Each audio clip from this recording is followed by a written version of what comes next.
Started. Welcome everyone to the community conversation at Canadian Pine Pollen. And today we have a special guest, Deonna Jeffries from Florida. Welcome, Deonna. Hi, everyone. And our topic today is back to balance. And Deonna brought up a really great topic for conversation today. And it's all about balancing your hormones after being on birth control and helping to prepare your body for pregnancy.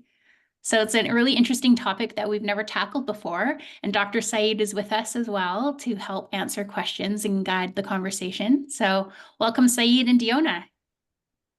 Hi, everyone. Nice to meet you. Nice to be here. Thank you for having me.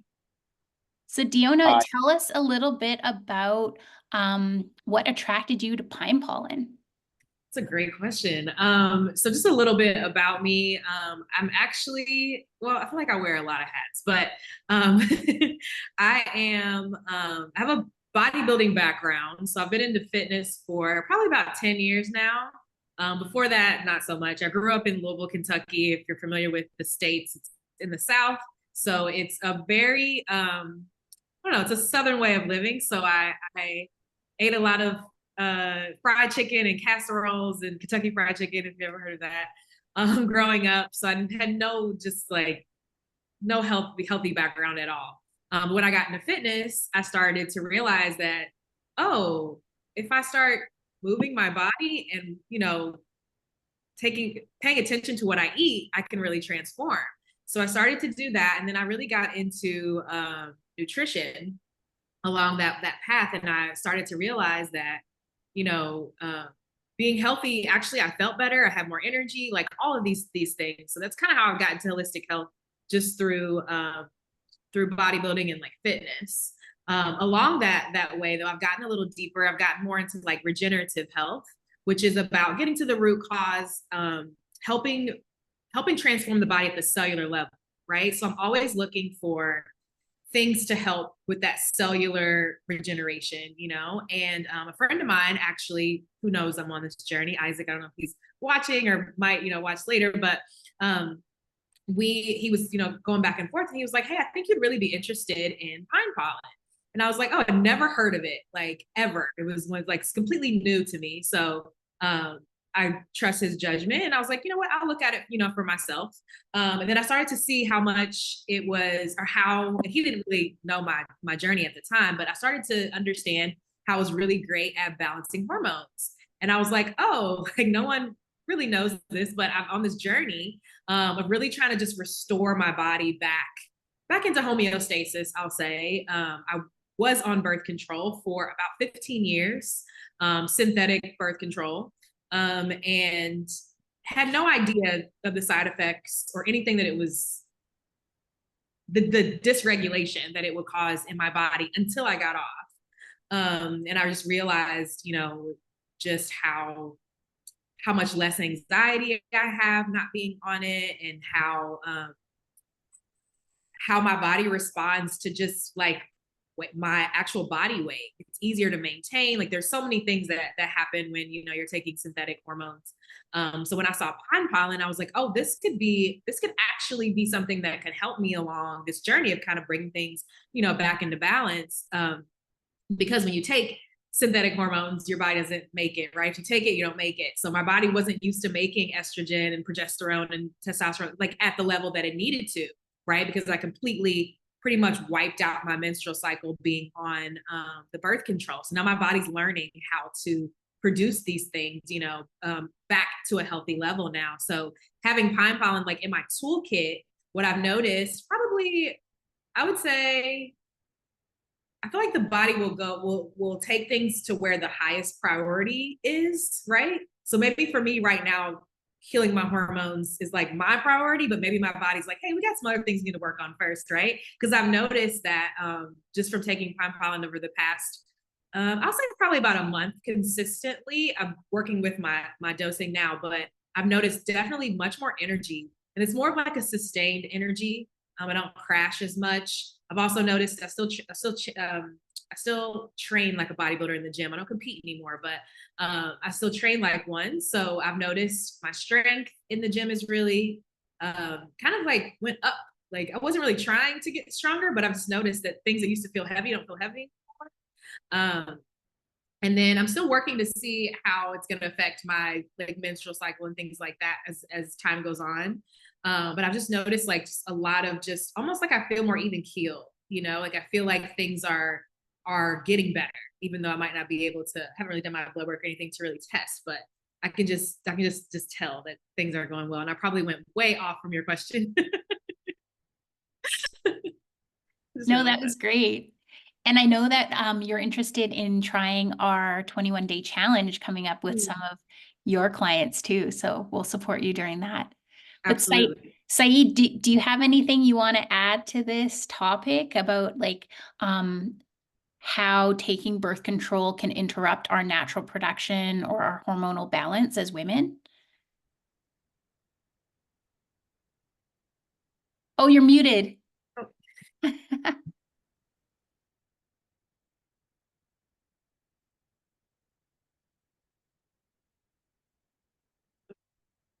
Okay. there we go. So it's always a challenge when you move from using it on the computer to cell phone and then back and forth. Definitely. I mean,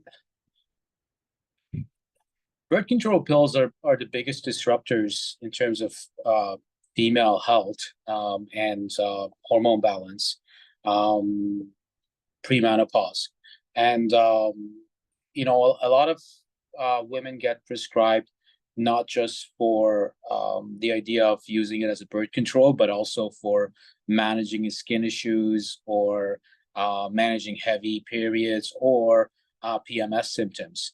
Which are all like signs that there is something irregular going on. And they do a great job of masking the underlying imbalances that is going on. But like Deonna was saying, they do have this way of suppressing your natural production because um, hormone regulation in general uh, is something that's regulated by your central nervous system through feedback loops. So when you're actually taking in something that is um, at dosages of that is available in the prescription pills, you're definitely giving this feedback loop to the body, that's to the brain, that hey, I got plenty of this. So the body goes into a slow down process of not making the same hormones. So coming off them, you often see women struggling for months before they can actually get their regularity or even menstrual cycles.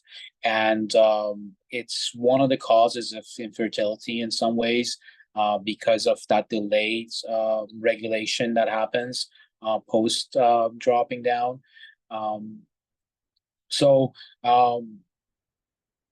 I've seen over the years many patients that come in with that specific idea of or problem that I've been using hormones for X number of years. I've been off them for the last 3-4 months, and nothing is changing. And oftentimes, you know, it's almost like there is kind of like you need that little bit of a spark to get things going on.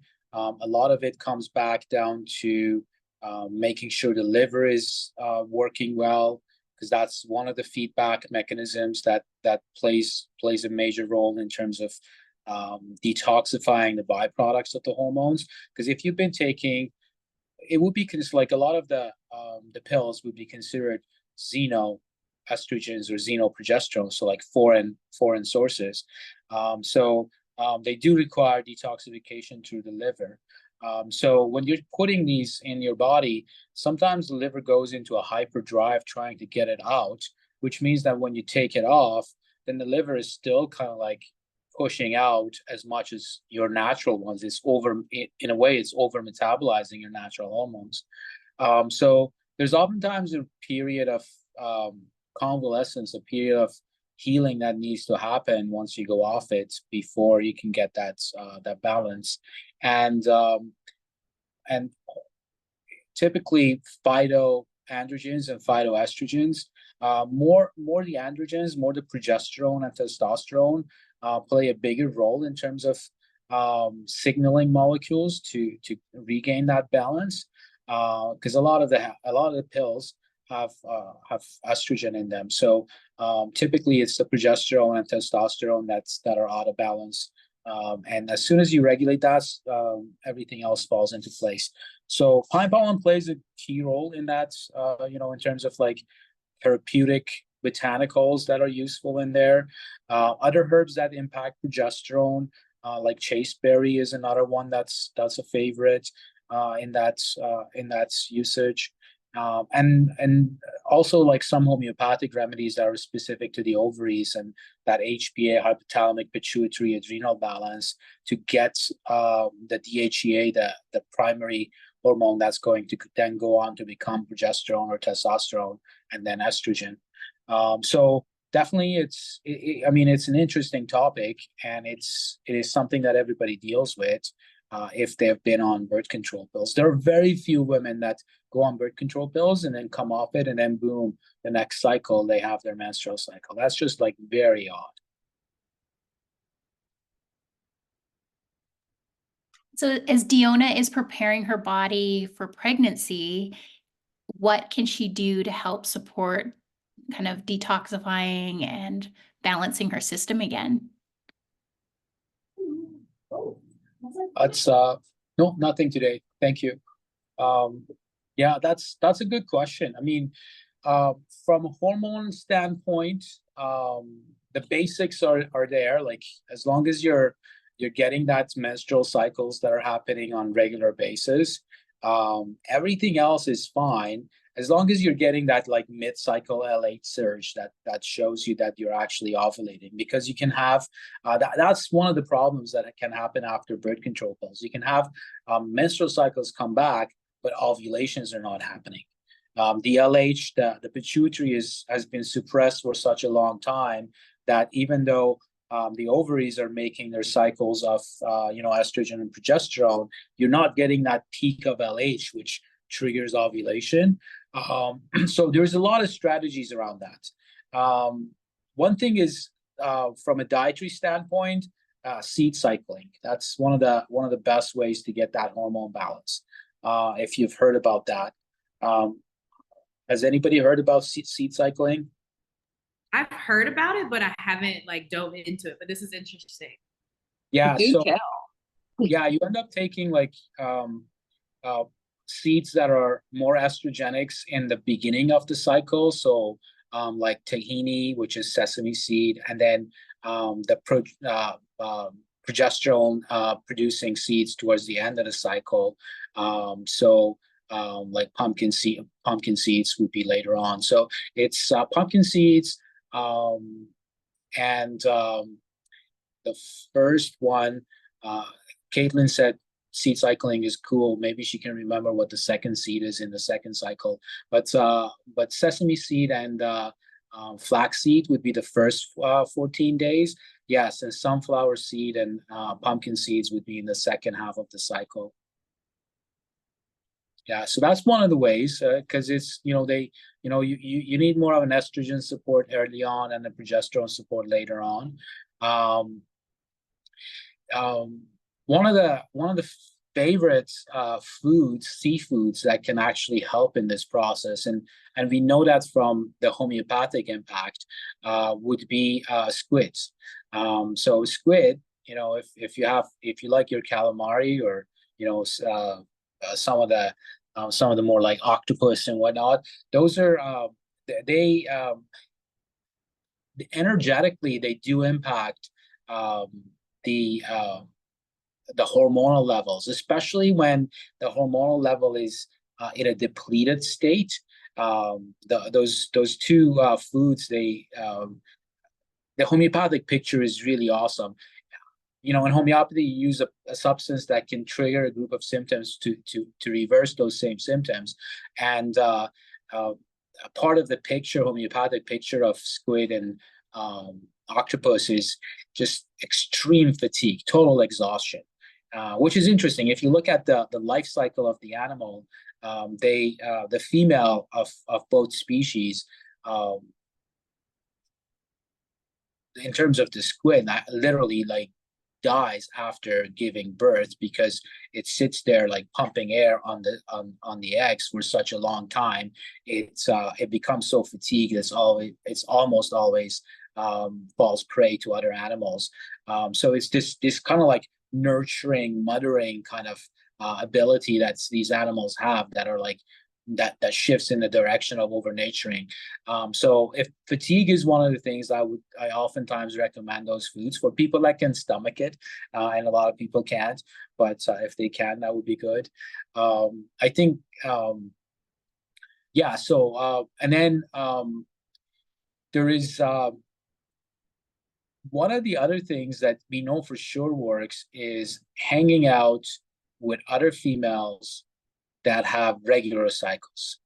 That is another, kind of like a natural way of getting your menstrual cycles back and regular after hormone therapy. There seems to be this kind of mystical, magical way of bodies sinking in through pheromones and through these kind of like unknown communication pathways. But just hanging out with other females that have strong regular cycles, strong characters, basically, is one of the best ways getting the hormones back. So that's for hormone. But you asked me about pregnancy. When it comes to pregnancy, there's a lot of other things that go into it, right? It's amazing how the mental state of the mother can impact the life of the individual for their entire life. So always being in kind of like having regularity, a sense of regularity is one of the best ways of regulating hormones. Because if you think about hormones are cyclical, right? And what do we do throughout the day? We have like certain activities that we get up and do, and we're regular about it, or dysregular. The more dysregular you are in your like day-to-day activities, the more likely you're going to have some dysregularity in your hormones as well. They kind of like they feed into each other. That's great. Thanks, Saeed. Deonna, is there anything else that you are wanting to share about your experience with pine pollen or hormonal questions while we have Dr. Saeed on the call? I think he answered a lot of my questions already. But yeah, no, I'm really excited to continue using pine pollen and just see how, my body responds. And I know there's other, modalities, like you were saying, like seed cycling and just really making sure I have that nervous system regulation too. But I love just having something that's really easy to add in. Just remembering to have, like the tincture, or even, the actual, pine pollen powder, and just having something that's easy. I don't have to, disrupt my day, to kind of take that initiative. I think that also really helps. But yeah, I'm just excited. I feel like I've been on this journey for a few years now, but not so much. I haven't been really intentional with it. And I feel like now I kind of have everything in place to really be intentional with it. So I just love having this in my toolkit. And I think it's gonna be really helpful for a lot of women, that are experiencing just like that, just like that imbalance. It just needs something to kind of bring things back. Like you were saying, just having that support. There's obviously a lot of things that we can do outside of it, but just having something that, supports your body in so many ways, but definitely that one too. So. And what products have you been using, Deonna, and how are you taking them on a daily basis? So I usually have it over here and I just cleaned up everything. So I have the tincture. I'm trying to remember the name because I just got the new. Is it the gold label? Yeah, it's the gold label. So I have the gold label tincture, and I've been doing that under the tongue. First thing in the morning, usually I kind of keep it next to my in my bathroom, or sometimes I'll bring it out here in the kitchen when I'm getting things together in the morning. So I have the tincture. So I do that. I'm doing that twice a day. And then I love the powder because I usually make like some kind of like either a superfood shake, like a green juice or something like that. And I'll just kind of sprinkle it either in that shake too, or sometimes like if I'm making something like I like to eat like a snack on like cucumbers and hummus sometimes I'll just sprinkle a little bit in there and I just kind of like eat it. So I love it. Oh, and then I have the soap too, which has been amazing. I've only been using it for probably about a week now, a little over a week. And I can tell, like, I don't know, I feel like my skin feels cleaner with it. I don't know if it's a deeper clean than what I'm used to, but yeah, I kind of cut into little pieces like Maria mentioned. So I have one like in the shower, and then I have one like in the bathroom, and I've just been kind of using it like on my face mainly and like hands. And I'm like, wow, like my skin just, it feels like it gets cleaner when I use it. So I'm kind of all pine pollen head to toe right now, but I love it. So I really love how the soap doesn't overstrip my skin because I have really sensitive skin that can easily get dry. So with the pine pollen soap, I've been using it for my shampoo and face and body, and it's really great. I yeah, have a it is. make about the soap, like for the longest time I was straightforward and upfront with it that I wasn't using our own soap, because my wife thinks liquid soap is the way to go. And also, I have a very sensitive skin. I've tried like many soaps, and like you said, it overstrips my oils, and I always feel like dry and itchy. And like when I use it, I just I've if I'm traveling or something and I end up having to use a soap, I just dread it. So, but I ended up using our own soap, the Pine Pollen soap. I've been using it for the last 3 weeks, and it's amazing. It just, like I didn't think I would like it. I thought it would be another experience of I use the soap and I open it up and it goes to waste, and that's just it. But Burgess had an open bar at the factory when we were doing the construction and in transition. So I ended up using on my hand, and I noticed, oh, okay, this is working on my hand. Let me just take one of the bars and use it in the shower. And um, my feet feel so much like they feel so nice. Your feet is always kind of like, it takes the brunt of everything, right? So now I've been using it everywhere, and I just love it. I just love it. It's replaced. I used to have a liquid soap that was actually pine based. They used pine essence in it because the smell is really good. So it's replaced that, which I'm very happy about. So that's new in my use of pine pollen products. Is that why your hair's thicker? Uh no, it's probably because I shaved the sides and it just so Well, now the true test will be if your wife accepts the soap. if she uses it, yeah, we'll see. She is. I was able to switch her from like all the commercial, the Dove and all the commercial soaps, L'Oreal and whatever, to that pine based one that I was using. So yeah, the true test would be next step, squeeze that in her routine and see if she will take that on. Well, the great thing about solid soaps is you're not shipping water, and they typically last longer, so it's kind of better for the environment overall. So, and Sheila makes it with love. Okay, so I'm going to open it up for any questions from those of you who are here on the call. Christina or Caitlin or Dina, if anyone has any questions, and feel free to put it in the chat. And while we're waiting for questions, Deonna, I had a question for you. How did you notice your hormones changing when you were doing your bodybuilding competitions?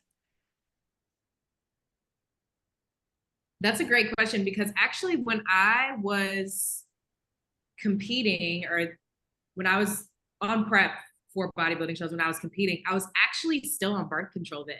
So I didn't even have a menstrual cycle. And now I'm thinking that I probably wouldn't have had the best experience if I was, because just of like the hormonal shifts, and then trying to maintain this like high intensity level of training, in like the luteal phase and like things when the hormones start to drop.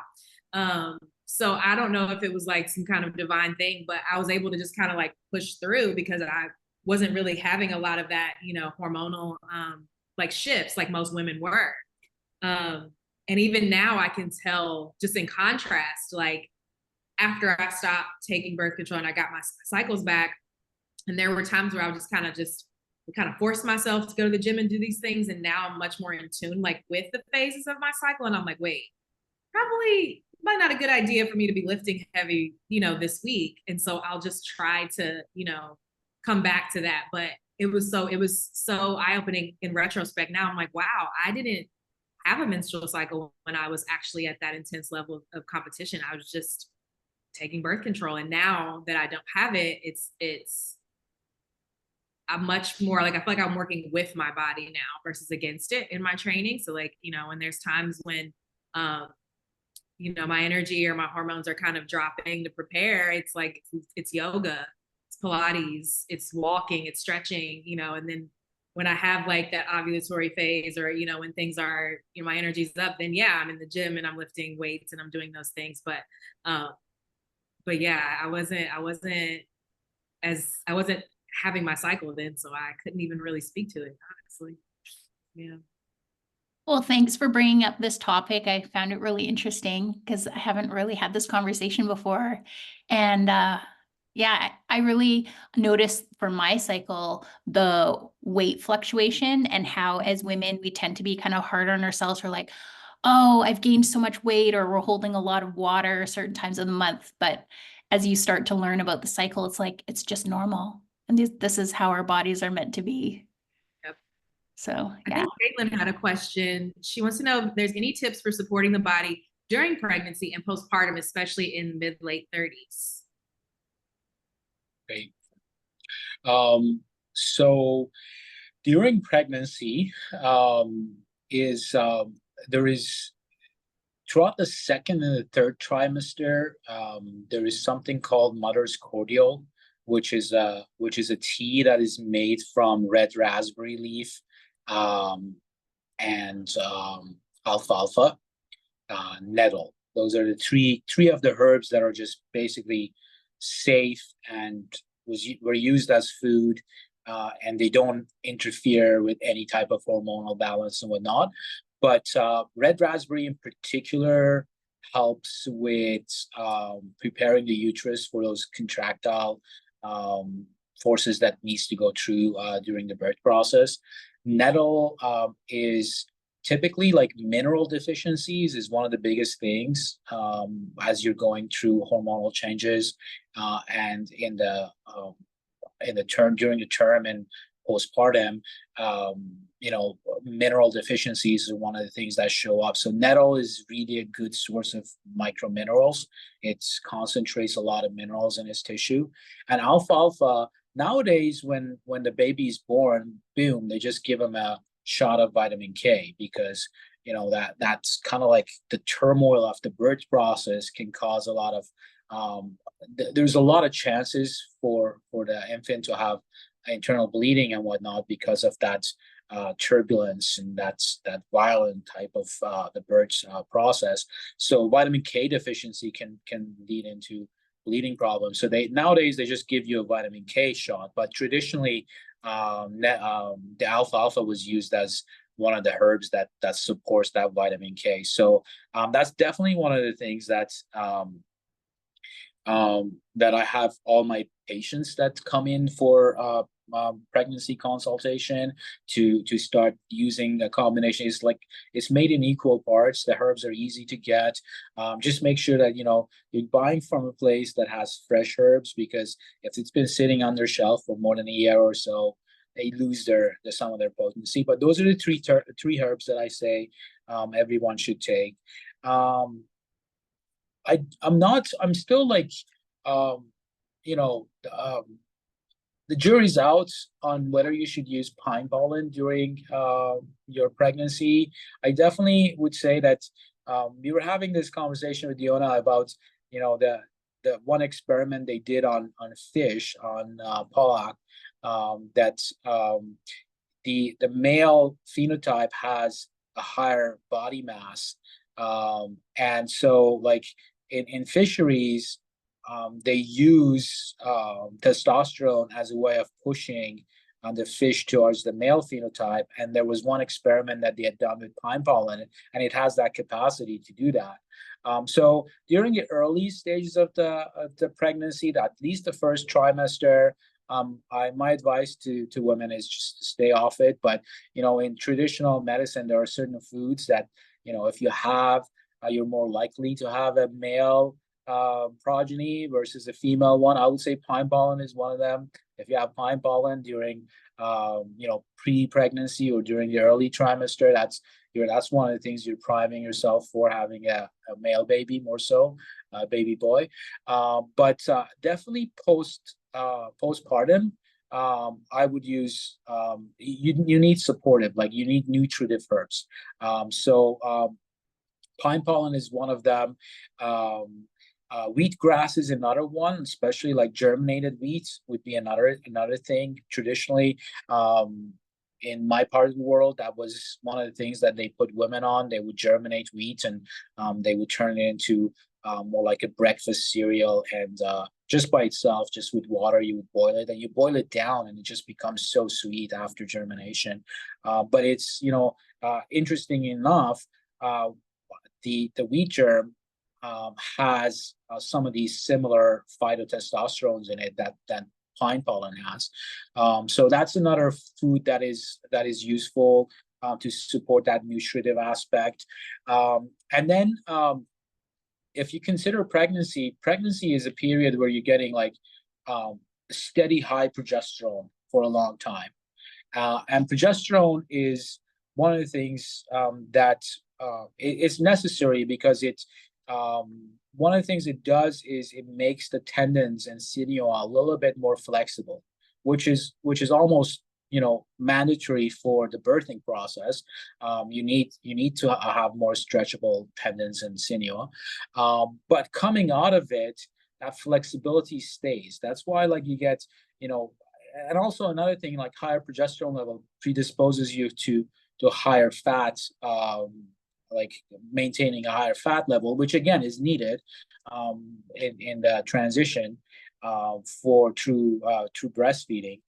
So one of the things is helping that flexibility, turning that flexibility into strength is one of the key things, which testosterone helps, but exercise is really the biggest factor in terms of recovery and post-pregnancy. Maybe not in like the first month after birth, at least like the time of convalescence for the first 3 or 4 weeks, but after that, pushing hard on exercise is a really key thing.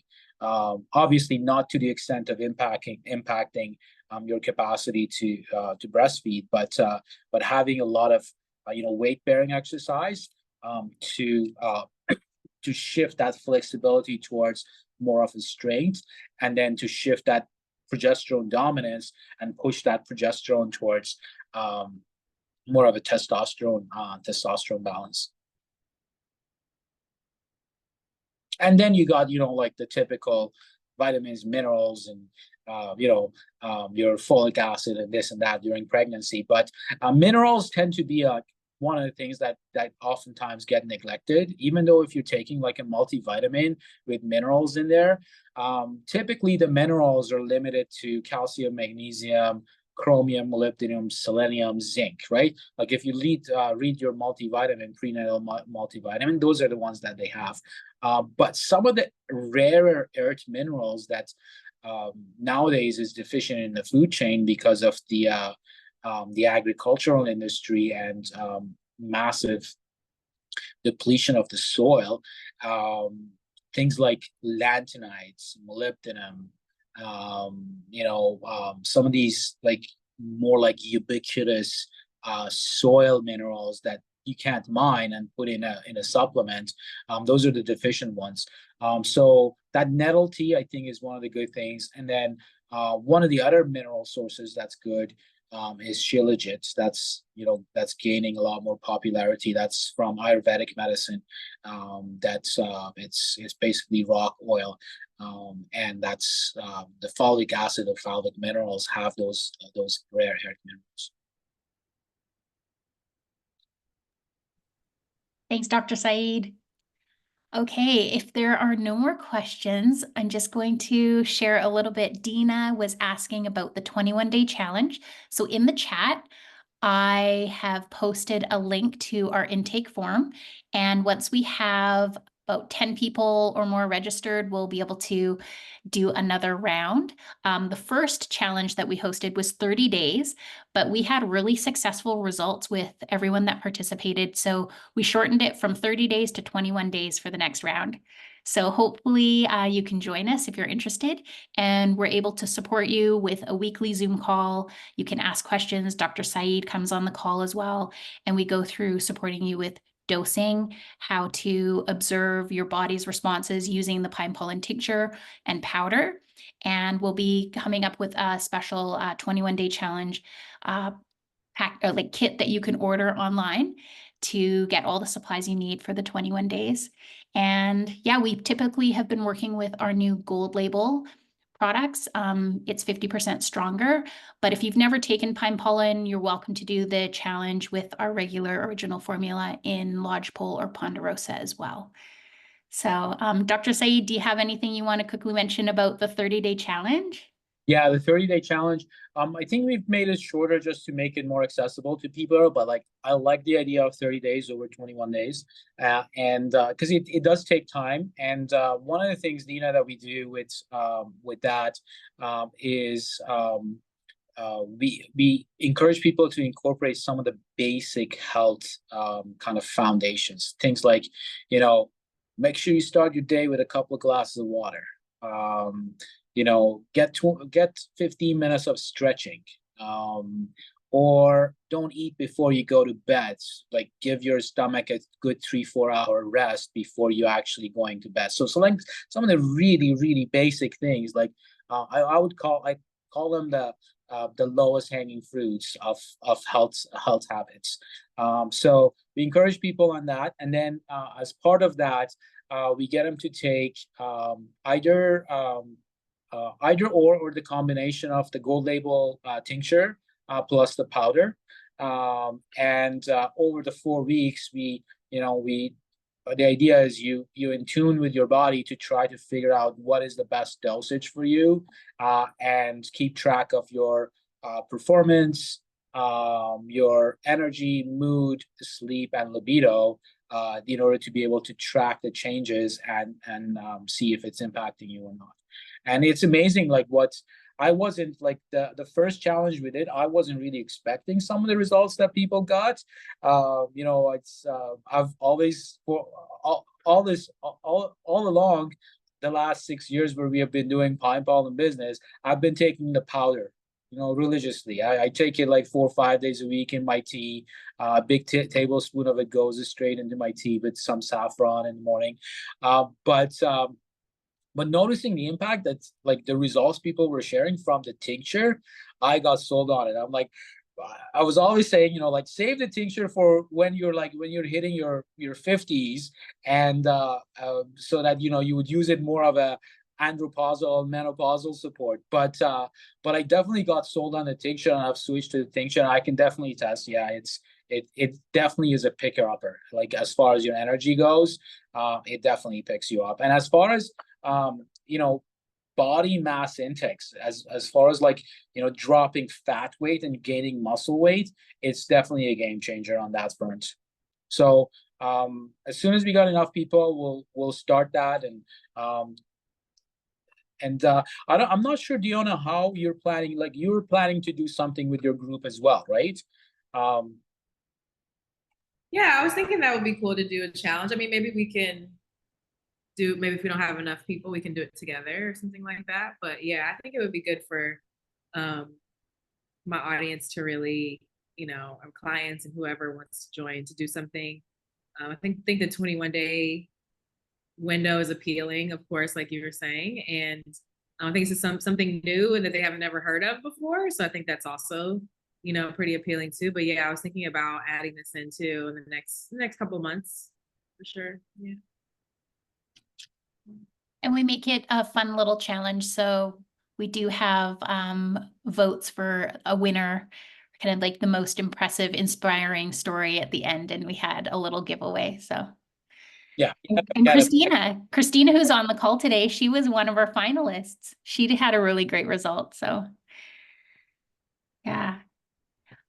Okay, anything else anyone would like to share, or any questions in general about pine pollen before we wrap it up?